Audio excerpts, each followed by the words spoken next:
O medicamento Aflibercept tem cobertura obrigatória pela ANS porque ele está lá dentro da diretriz de utilização número 74. Ele está lá dentro do rol de procedimentos da ANS, de forma que ele tem cobertura porque ele é um medicamento que a gente chama de antiangiogênico.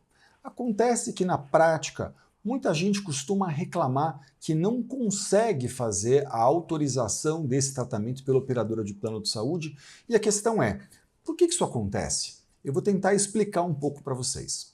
Eu sou Elton Fernandes e eu sou advogado especialista em plano de saúde. Também sou professor de Direito Médico e Hospitalar e da Saúde em cursos de pós-graduação voltados para médicos e advogados em todo o Brasil. Autor do livro Manual de Direito da Saúde Suplementar, e meu objetivo aqui é desmistificar para vocês as principais regras do setor dos planos de saúde. Vamos lá.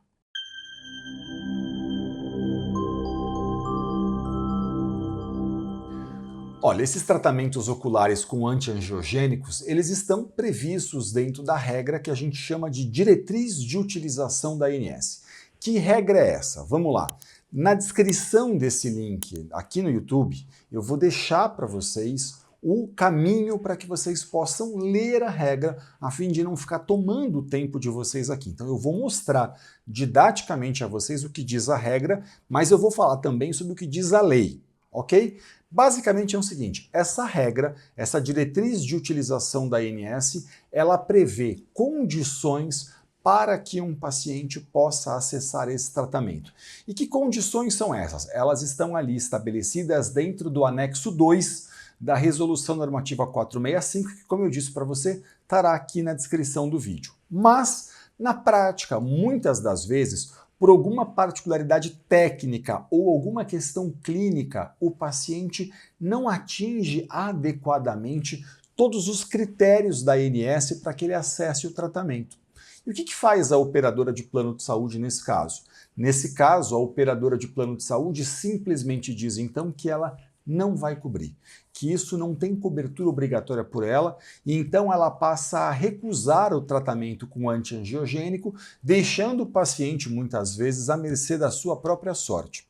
O que é preciso ficar claro aqui é que, embora essa seja uma regra de diretriz da ANS, a lei dos planos de saúde ela é superior a essa regra. E o que diz a lei dos planos de saúde? Ela basicamente diz que quando esse rol de procedimentos da ANS estiver em desacordo com a ciência, vale o que está na ciência e não vale o que está na regra da ANS. Então vamos pensar o seguinte, a regra da ANS é feita para um caso médio, para um caso padrão, para situações convencionais, mas a gente sabe que muitas vezes existem situações que fogem à média do caso, à média clínica. E aí, esse paciente, porque ele não atende especificamente essa diretriz de utilização da ANS, mas o caso dele, por exemplo, está em acordo com a ciência, ele ficará sem assistência? Ele vai ficar sem acesso ao antiangiogênico? Não. Ele não pode ficar sem acesso ao tratamento. E aí o que acontece?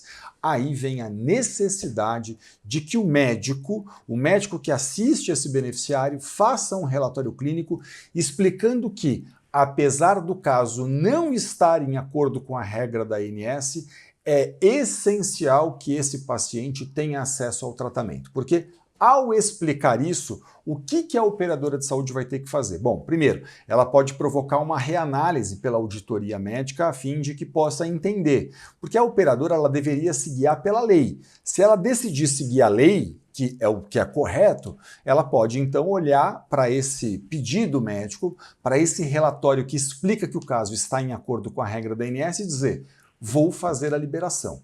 Mas vamos pensar então numa situação em que ele diz assim, não está em acordo com a regra, não tem problema. Está em acordo com a lei? Está em acordo com a lei. Ok, a auditoria médica pode dizer então, não está em acordo com a regra da ANS, mas como a lei diz que eu devo autorizar tratamentos fora do rol, que estão em acordo com a ciência, e aqui há uma particularidade clínica que leva à indicação, eu farei a liberação desses tratamentos também. A auditoria médica poderia fazer isso. Evidentemente que isso não é comum, isso não é convencional, mas é claro que você pode tentar esse caminho antes de dar os próximos passos. Porque quais seriam os próximos passos possíveis? Os próximos passos possíveis são, se o caso está em acordo com a regra da ANS, faz muito sentido que você reclame, faça uma que a gente chama de NIP, né? Notificação de intermediação preliminar. Abra uma reclamação na ANS. Abra uma NIP na ANS. A NIP na ANS pode permitir, então, que a operadora de plano de saúde, via outras pessoas, via um outro grupo de pessoas que vão fazer uma análise disso, possa rever o seu caso.